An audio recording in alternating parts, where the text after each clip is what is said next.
Morning. Harry Bowl, good to be here. Good to see you. All of you.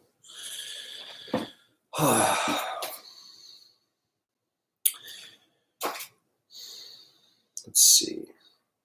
Yes. We had left off in chapter 13, getting into nature, the enjoyer, and consciousness, which I'm looking forward to carrying on today.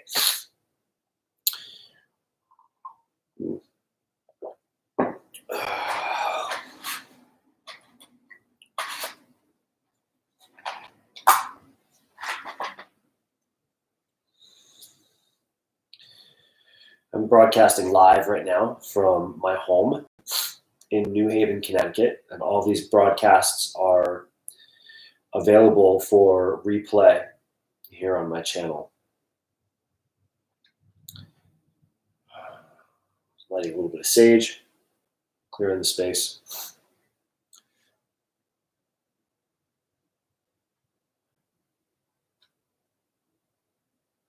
Just a little offering to divinity. Inspire us today. We are inspired by you.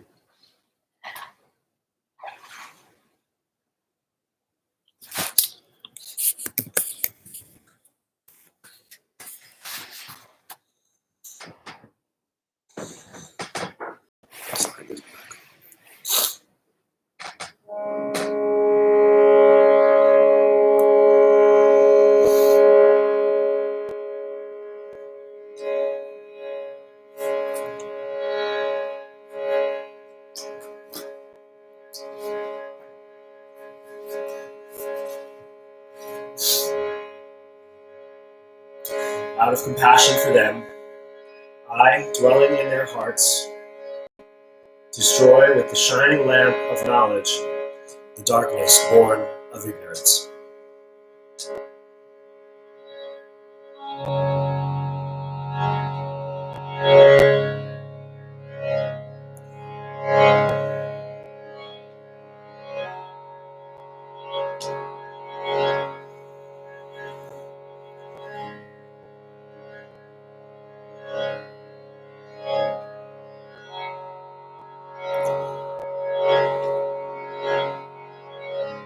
So we come to yoga to know divinity. In this way, reading sacred texts, chanting holy names, engaging in the devotional practice of bhakti yoga. That doesn't make us bhakti yogis. Doesn't mean that we have to change our entire lives. We can practice bhakti yoga similar to the way that you go for a run or eat ice cream. It's something you can do sometimes.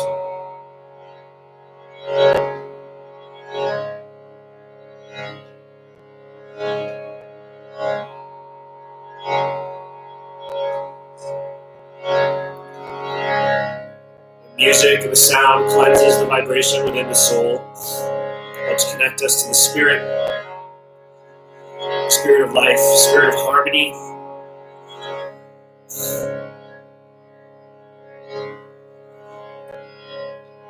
Frequency, vibration.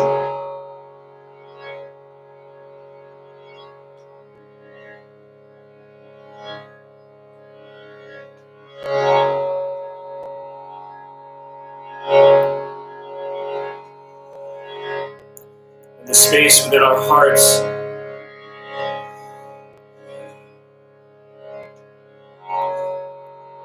is always calling out for more divinity. More of the embodiment of loving devotional practice.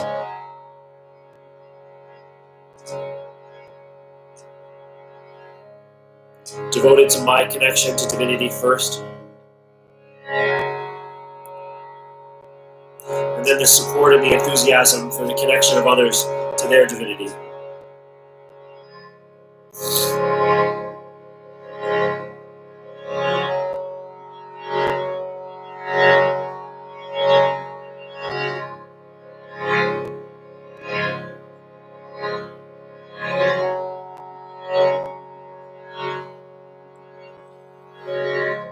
remember that always dwelling within my heart is the opportunity to reconnect.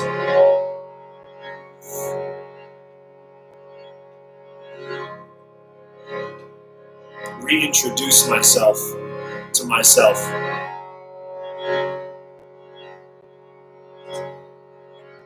Through my voice, my breath.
Jaya Jaya Gopala Jaya Jaya Govinda Jaya Jaya Gopala Jaya Jaya Govinda Jaya Jaya Gopala Jaya Jaya Govinda Jaya Jaya Gopala Jaya Jaya Govinda Jaya Jaya Gopala Jaya Jaya Govinda Jaya Jaya Gopala Jaya Jaya Govinda Jaya Jaya Gopala Jaya Jaya Govinda Jaya Jaya Gopala Jaya Jaya Govinda Jaya Jaya Gopala Jaya Jaya Govinda Jaya Jaya Gopala Jaya Jaya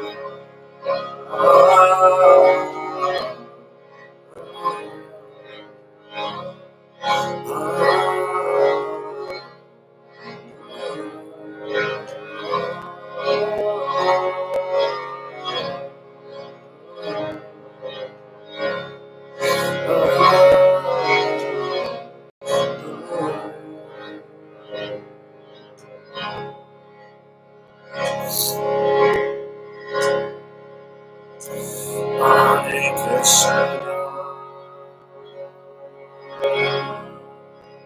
Hare Krishna, Krishna Krishna, Hare Hare,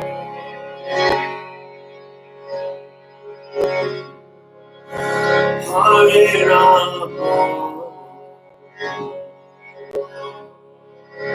Hare Rama,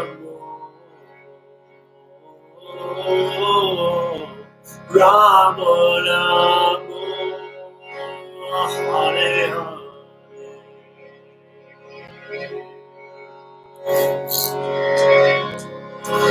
Hare Krishna,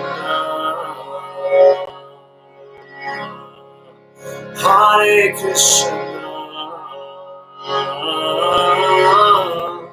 Krishna Krishna, Hare Hare,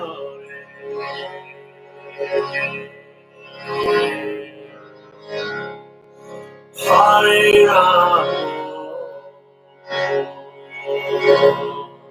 Hare Rama, Rama Rama, Hare Hare,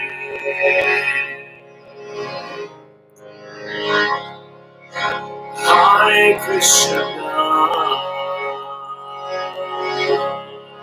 Hare Krishna, Krishna Krishna, Hare Hare,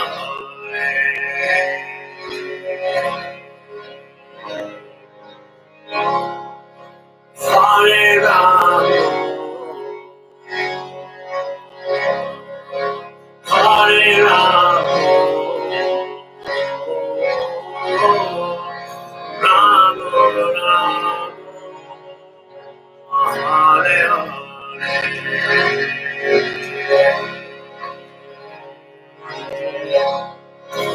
Hare Krishna, Hare Krishna, Krishna Krishna,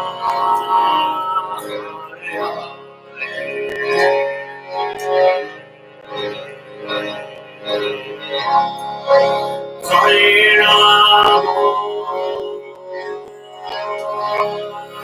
Hare Rama, Rama Rama,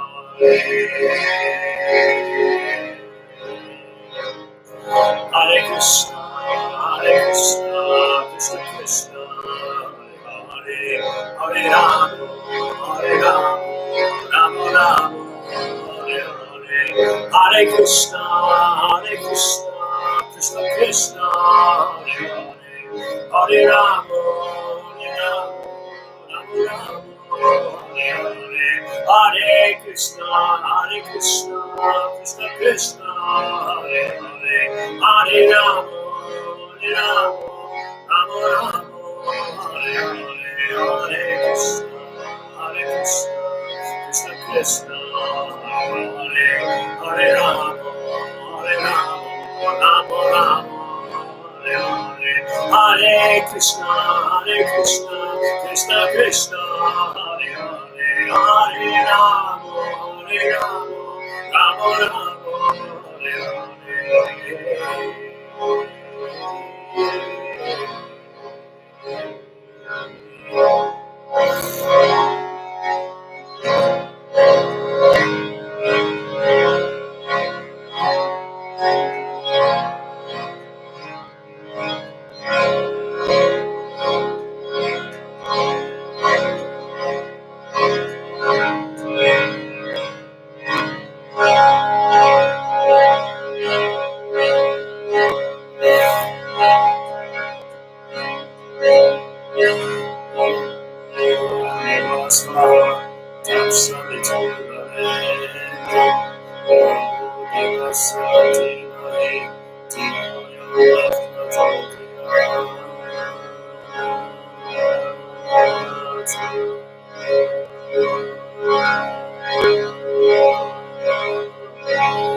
Namo Bhagavate Vasudevaya. Namo Bhagavate Vasudevaya. Namo Bhagavate Vasudevaya. Namo Bhagavate Vasudevaya. Namo Bhagavate Vasudevaya. Namo Bhagavate Vasudevaya. Om Namo Bhagavate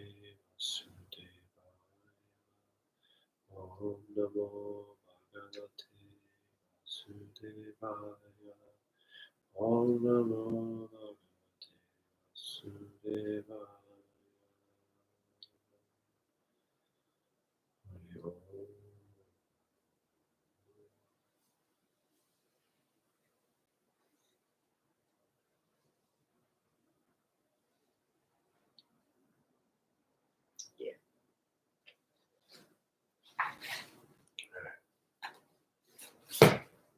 Now, when our bodies, our hearts, and our minds clear, let's focus on the text. I'm going to give a little plug right now to the Yale Center for Emotional Intelligence. And this is I don't know if you can read this, it might be backwards. This is the ruler method. One of my students, Mark Brackett, he runs the Center for Emotional Intelligence at Yale. They created this method for helping kids to understand their emotions. In the front it says, let's make Connecticut the first emotionally intelligent state together. And then ruler stands for R, recognizing emotions in self and others. U, understanding the causes and consequences of emotions. L, labeling emotions accurately. E is for expressing emotions across contexts. R, regulating emotions effectively.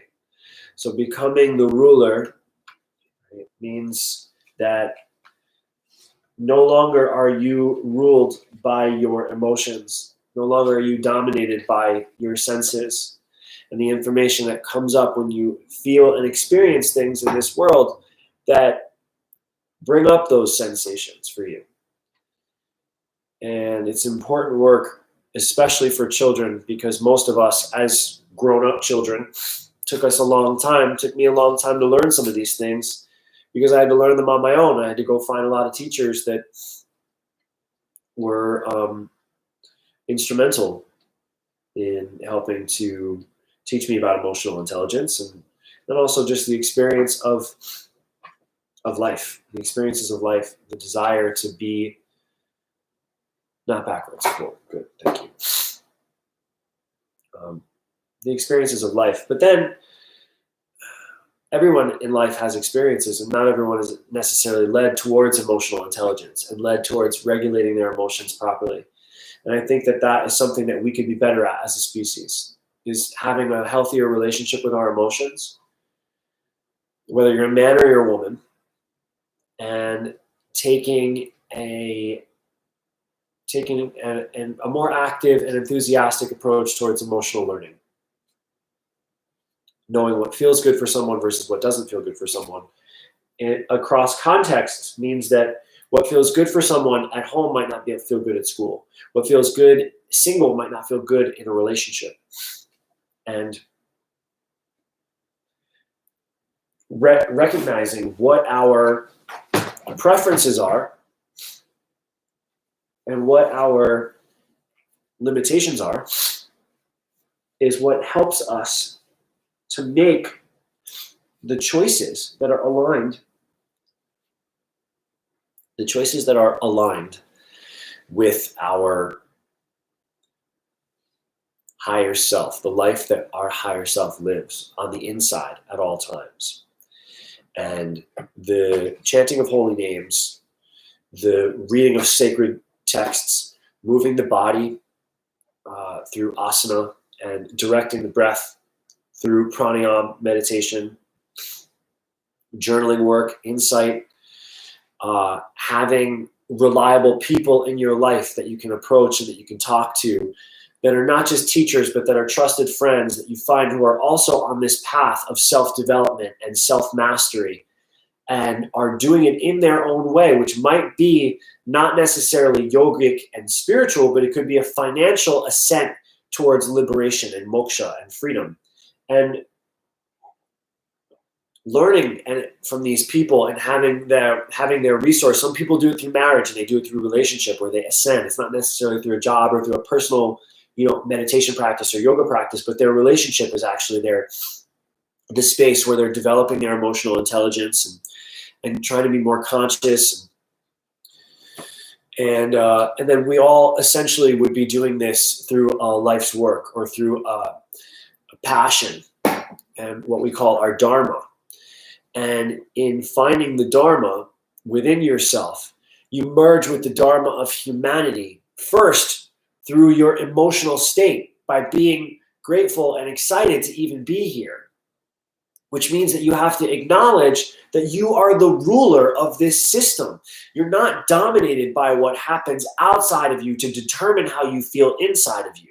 You can do the work. You can do this. You can do the work to gain control of your state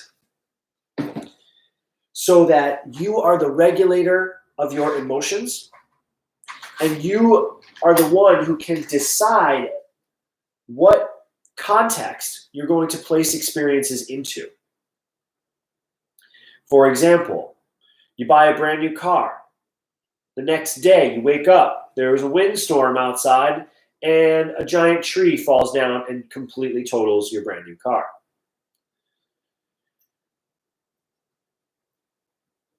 The perspective that you take on that can determine whether your emotions go one way or another. If it's just a car, then you can say, cool, let's go talk to the insurance. That was a great first day that I had with that car. Now let's go get this figured out. Or if there's a connection, a deeper connection between yourself and that car in terms of your value and your worth, or the fact that you weren't able to be excited and stoked about being alive before you had that car, you had to have that car in order to feel good, then when that car is destroyed, you are destroyed. Your life has now been dominated by the material world because you put your happiness and your faith in something that's temporary to make you feel good. But when you put your faith in divinity to make you feel good and to help you feel good, one, divinity always feels good. So there's never any other with that. Divinity always feels good about creation, always eternally blissful, anandamaya. It's the state of pure blissful being is what divinity is at all times. And if we can regulate our emotions and direct our thoughts towards a perspective that shapes reality from the divine lens, from the divine perspective of a blissful divine perspective, then we are no longer being dominated by the senses and pulled into placing our emotional responsibility in the hands of something that's temporary.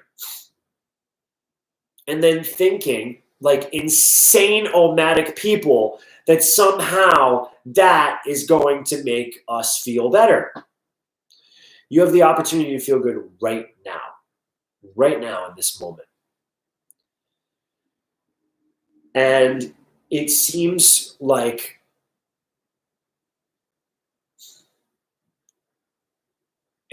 maybe a place to start is to know that feeling good is not just reserved for some people.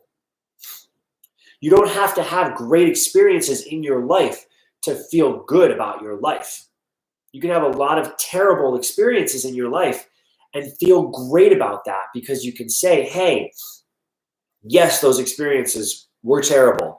And yes, I carry the imprints and the samskars and the remnants and the resonance of those experiences with me, but only up until now, because I was never taught that I could let that stuff change for me.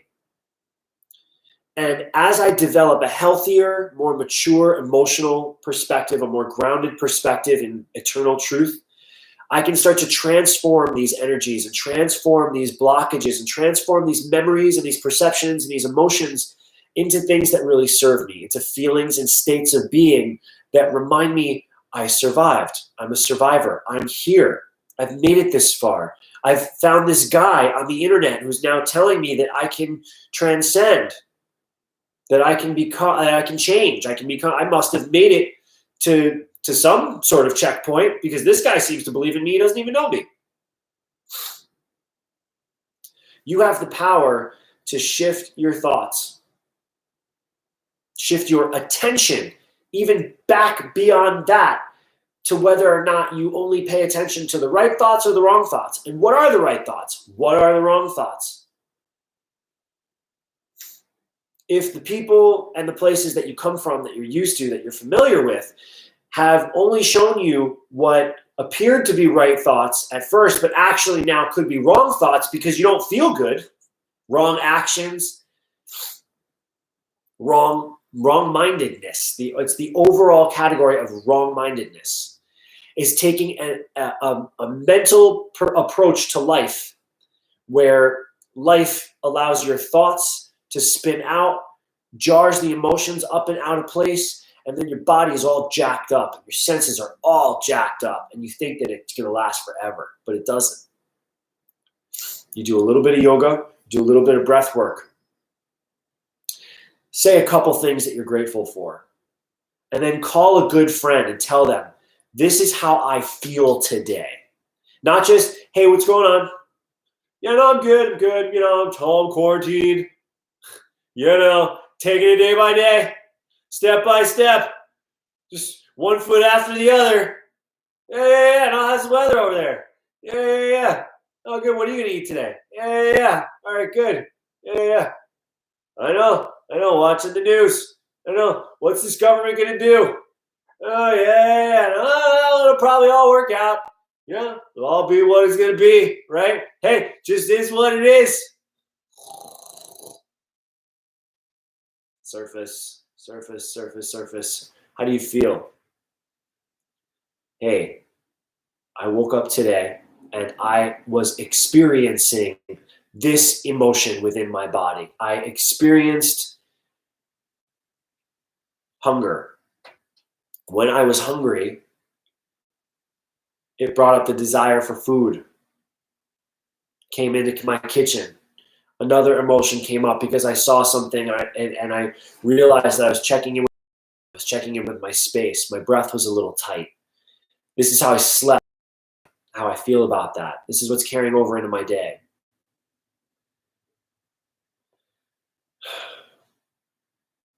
That's starting to get a little deeper. And then if you're talking to the right person, and the right person is listening to you, actively listening to you, they're going to say, where did that feeling come from? What dreams did you have?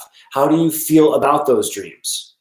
If this person isn't asking you that, maybe it's time to have the conversation of, hey, can we go a little deeper? Can we get past some of the surface stuff? There's really some stuff that's been on my mind lately. And I think I need some space to express how I feel about that. And then the other person learns about holding space.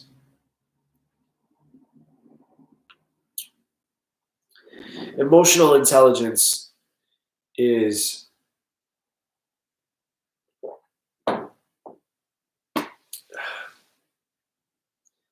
I think it's a key part of what will take us from this. I don't know if you've ever heard the theories of stages of evolution and stages of civilization, where at a stage 0, it's all based on survival. And then at stage 1, you've mastered technology. You come into harmony with the planet. People are living relatively peacefully.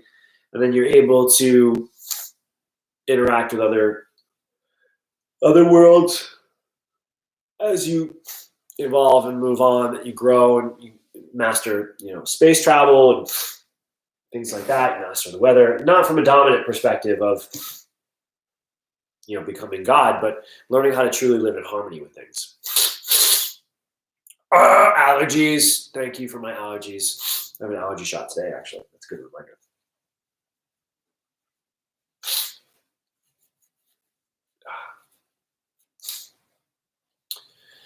I think emotional intelligence is one of the keystones for taking us from what we are now at, which is at stage 0, up to stage 1, where we are living in harmony with each other. And I think that this that we're dealing with out here is drawing us back to that as well, to that potential. And the sooner we can make it a priority, each and every one of us, to learn and study emotional intelligence, take it as seriously as these people are taking it, and start implementing those practices, the quicker we're going to find that the stuff that's in these texts, the Bible, the Quran, the Sufi writings, the Sikhi writings, the Ram Dass writings, the Vedic, all this literature, it's going to start to make a lot more sense, because you'll be able to feel connected to it emotionally, not just as words on a page, not just as a fabled story of some possibly maybe real time. It can exist for you in reality, right in here, right now. But if you, in your thoughts, are afraid that that's going to somehow make you something else and that that's a bad thing, you're always going to be limited to the offering that these teachings are trying to make to you, that your emotions are trying to make to you. If you only limit yourself to feeling certain emotions, you're going to live a certain type of life the whole time that you're alive.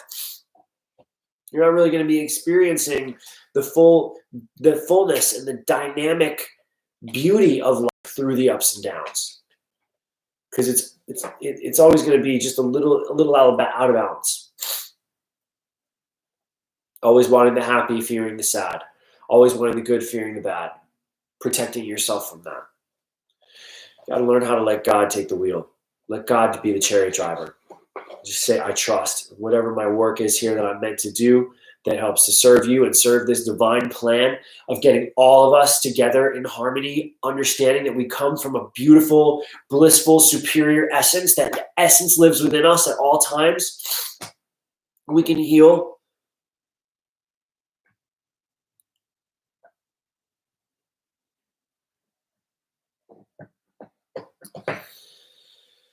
Ugh. At least I know that this is the one step that I can do today from here to contribute to this, at least just to put the message out and make myself available in whatever way. If you want to email me, if you want to, follow and subscribe, you can do that. But I'm if you're watching this in a rebroadcast, reach out if you have questions. This is heavy stuff. So, rereading, we're in chapter 13, rereading 6 and 7. The 5 great elements: false ego, intelligence, the unmanifested, the 10 senses, the mind, the 5 sense objects. I asked my teacher, what are the 10 senses and what are the 5 sense objects? I'm waiting to get a response back. He's working on his podcast, and he said, he gave me a brief response, but it was a little bit tricky, because he said it's kind of based on context and what you're referring to. So, desire, hatred, happiness, distress, the aggregate or the leftover, or build up, the life symptoms, and convictions. All these are considered, in summary, to be the field of activities and its interactions. So that's good to know. So there's all the field of activities and interactions are a combination of a divine web of interaction between those things, between the elements, the ego, intelligence, that which is not real yet but is potential. That's the unmanifested. The 10 senses, that which the tools that are interpreting material nature for the consciousness, the mind that is the interpreter for those 10 senses, that all of those 10 senses get filtered in, and then they get qualified in terms of 5 sense objects. So there's only 5 things that the consciousness is actually able to perceive through the mind, the filter of the mind, and the vehicles and the vessels, the receivers of the senses. Desire, hatred, happiness, distress, the aggregate, the life symptoms, and convictions. There's 7 of those. Separate from the 5 sense objects, which might be linked to the great elements, the 5 great elements and the 5 sense objects. I think those two are linked somehow, because the 5 great elements are like they're like the Platonic solids. I don't know if you're familiar with sacred geometry, but in sacred geometry, we have a few shapes that really make everything that we perceive and conceive of in this reality in a 3, 4, 5, 8, 10, 12, however many dimensions you're ascended, whatever. People talk about, well, we're going into 5D. We're going into 4D. Well, in this lower 3D reality, our chakras are not working properly. Once we get to 4D, once we get to 5D, what are you even talking about? Do you even know what the dimensions of reality are? Like, are you even checking in with what you're saying? What are the dimensions? What is the 3rd, the 4th, the 5th? They're facets, just like, here, let me show you.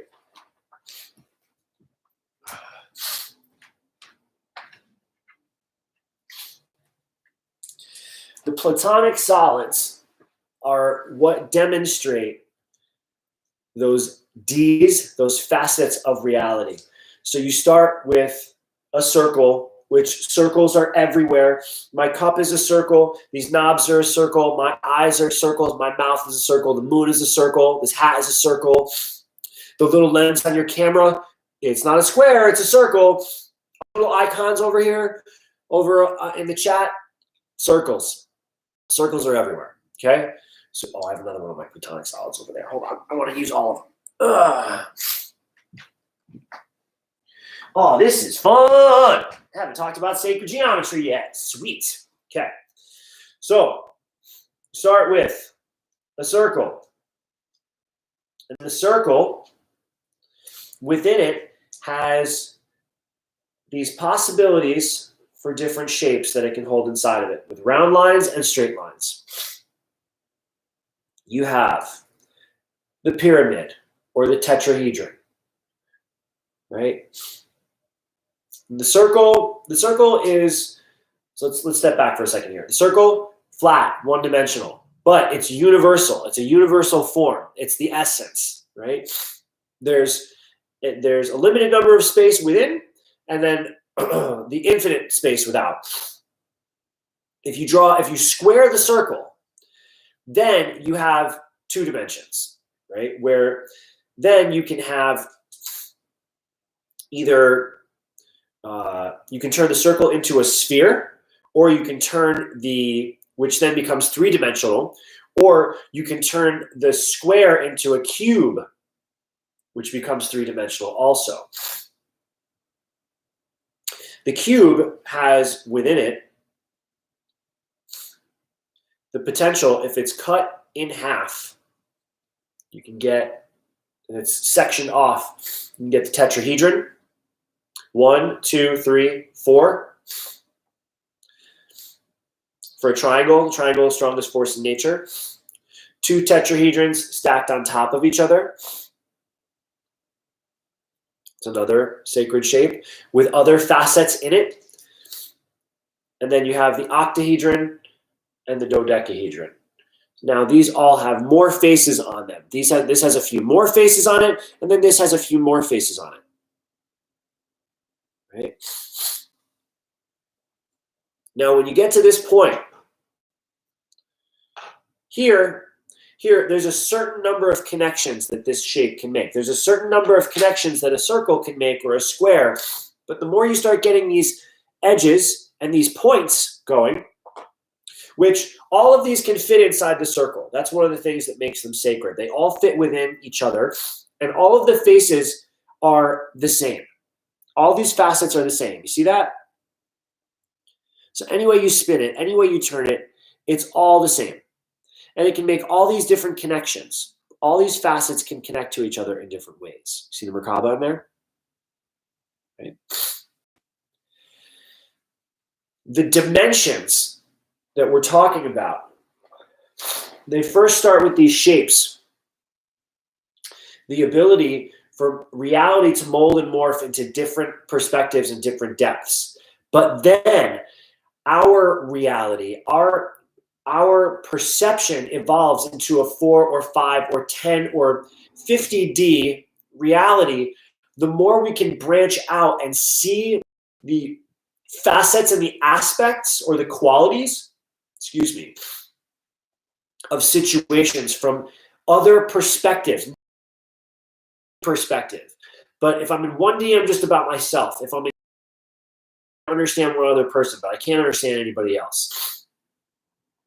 3D, you, me, and then some other environmental circumstance. You, me, and then it keeps evolving. And then you're able to say, oh, okay, well, now here, what if there's this cultural standpoint? What if, so now I'm taking account the time and the place and the space. Oh, I have to take account the weather. I have to take account my my conditioning, my programming, and my belief systems. I have to take into account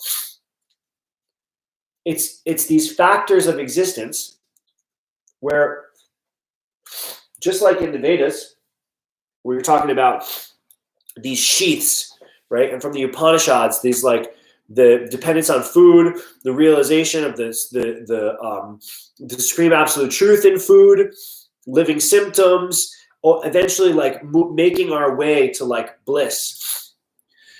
We're refining how we look at reality, knowing that the more of a wide lens we can take, the closer we're getting to how divinity actually looks at creation. Divinity is not just one-dimensional. It's all dimensions. It's taking everything into consideration and then more from such a huge perspective that it's beyond our comprehension.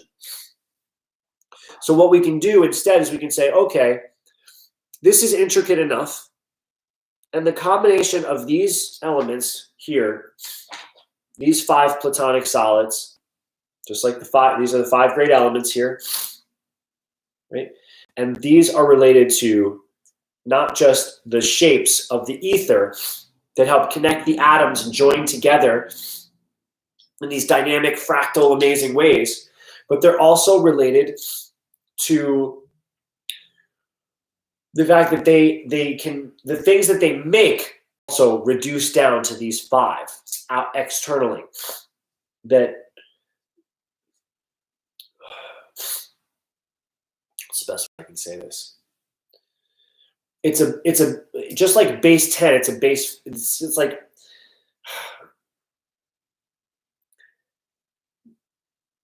anything that is created from an essence always reduces back to that essence. So for shape, this is the essence of shape here. The essence of dimension is here.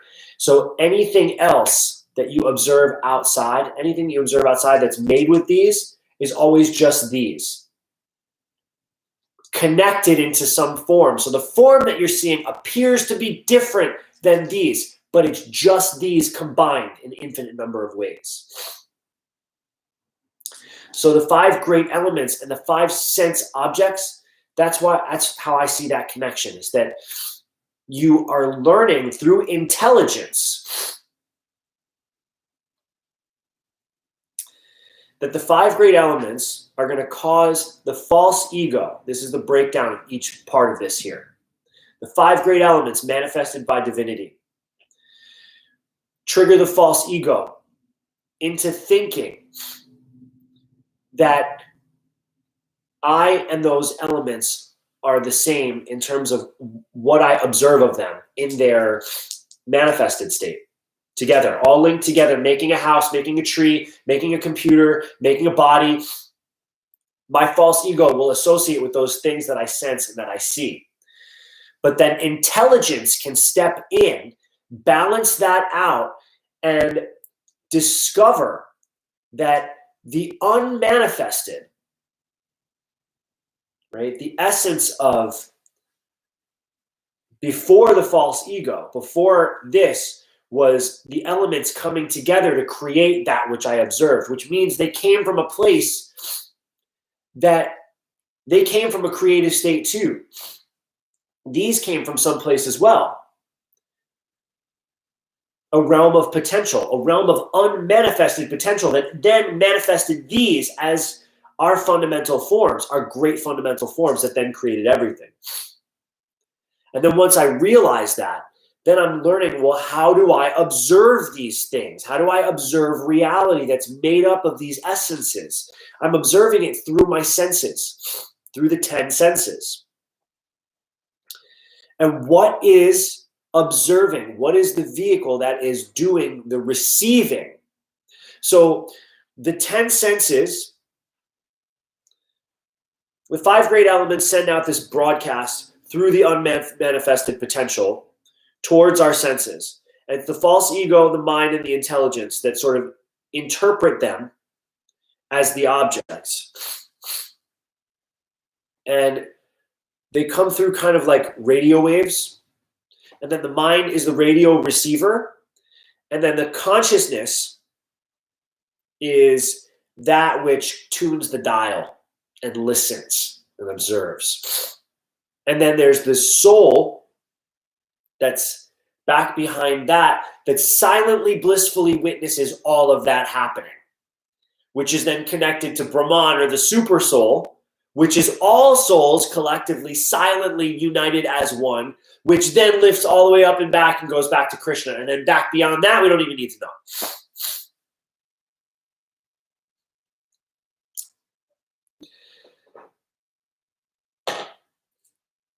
From that place, we discover, who am I?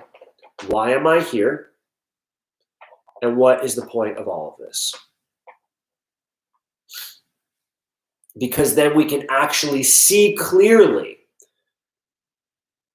with a right mind, what is it that I'm actually talking about that's real? See, this is kind of where getting into some of the jnana yoga, that knowledge and the discernment yoga, is super beneficial, because you start to really dissect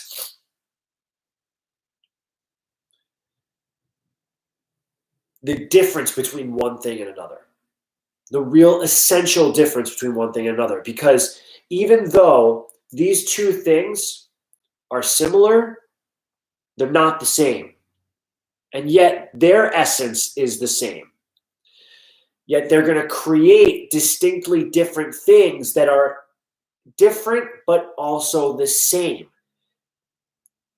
Different in function, maybe different in form externally, but internally, essentially the same. And it takes a lot of emotional intelligence to be able to step back and look and say, with humility, there's in verse 8 to 12, with humility, pridelessness, nonviolence, tolerance, simplicity, approaching a bona fide spiritual master, cleanliness, steadfastness, and self-control. That one's tough. They're all, these are all potentials, like humility, pridelessness. We're almost out of time, but this will be the last kind of thing.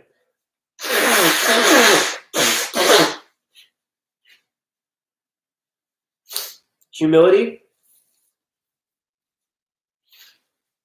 I love how that's the first one. Because humility does not have to imply a lack of self-respect.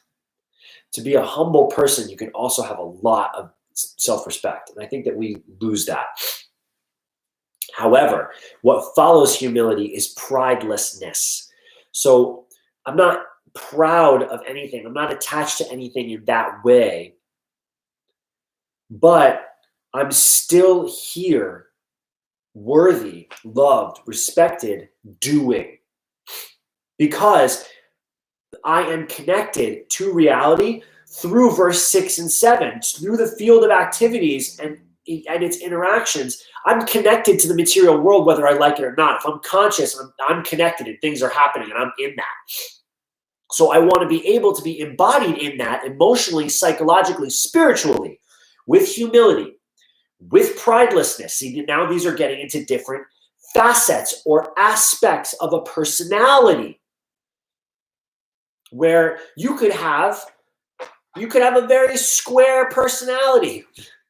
Just these few facets of your personality. You feel anger, you feel hunger, you feel arousal, you feel desire. But And those are the essences: desire, hatred, happiness, distress, the aggregate, life symptoms, and convictions.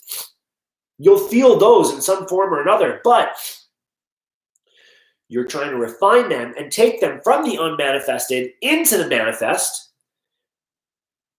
as humility, pridelessness, nonviolence, tolerance, simplicity, approaching a bona fide spiritual master so that you're being held accountable, cleanliness inside and out, steadfastness and self-control so you stay on the path, renunciation of the objects of sense gratification. Now, when you're renouncing the objects of sense gratification, it does not mean that you have to give up all your stuff.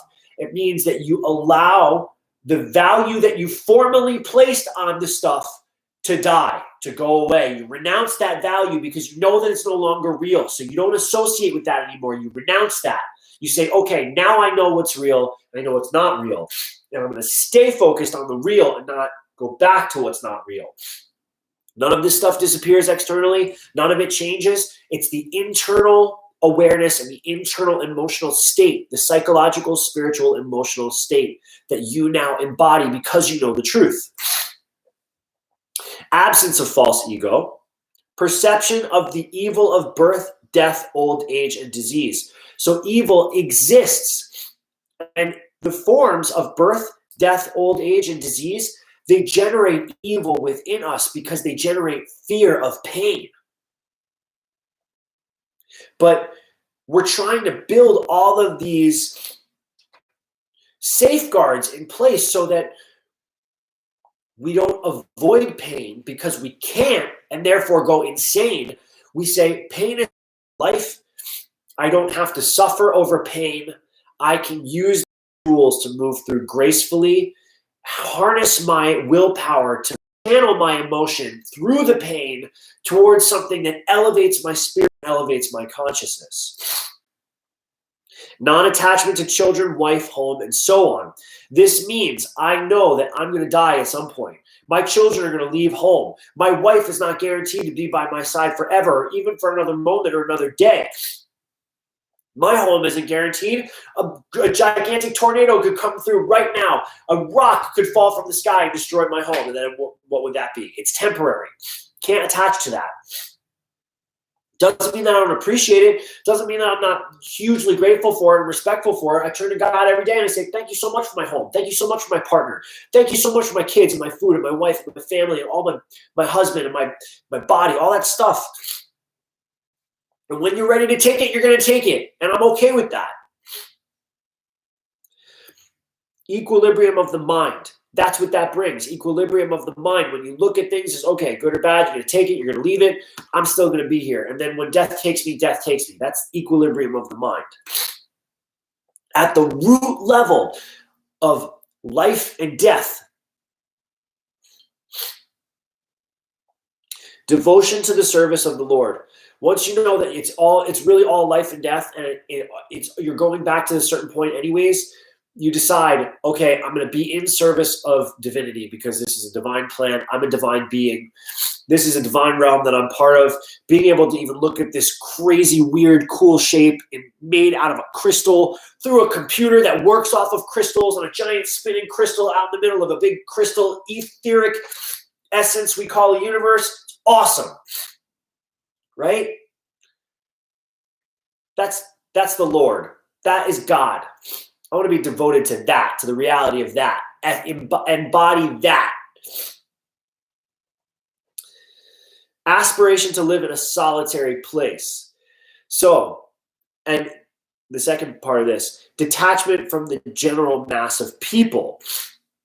Attachment to a solitary place means that oftentimes I'm going to be doing this work within myself. That's a solitary place. That's the solitude that I'm seeking, is the comfort within myself.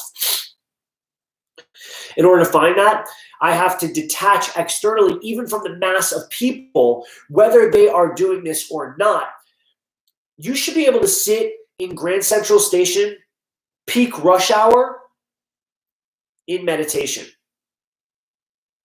You should be able to go within yourself, sitting out in public with everything going on all around you, all the ups and downs of life, all the sirens, all the crying babies, all the smells, all the sights, all the sounds. Go within yourself and sit with yourself. Even amidst the chaos of life, which will never be gone, you cultivate the steadiness, the solitude, and the peace and the ease within.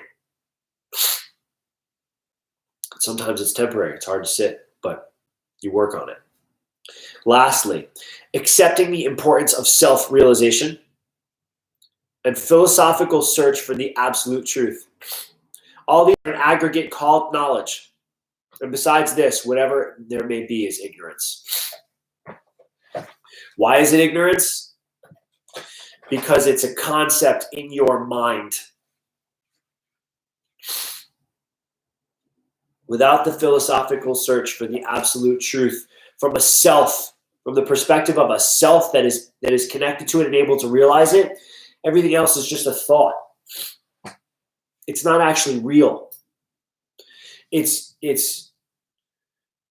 your false ego attempting to create that plan of yours above God's plan, thinking that any of this external stuff is real and worth measuring off of in that way. It's not. You have to measure it with the divine measuring stick. It's actually, and it's said that man is the measuring stick of the universe. I don't know if you've ever heard that. But if you look up sacred geometry, you look up the ratios, the divine golden ratios that exist all within our bodies, and how the micro and the macro kind of intersect within us from cellular level to consciousness level and through the body and up and down and back again and inside and out. You start to see that space where the light of knowledge destroys the darkness born of ignorance.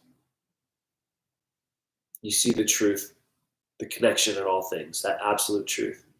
And when you feel connected with it, you want to be connected to yourself in the realest, real way. So, that being said, to get connected to ourselves and our day today, bringing the palms together, saying thank you to this body, thank you to this space, thank you to all of our teachers, and thank you to the practice and the spiritual science of yoga. Thumb knuckles to forehead. Thank you so much for sharing your practice with me today. Thank you for letting me serve you. Namaste. Aho. Word up. See you next time. Go study your sacred geometry. Go read your Gita. Peace.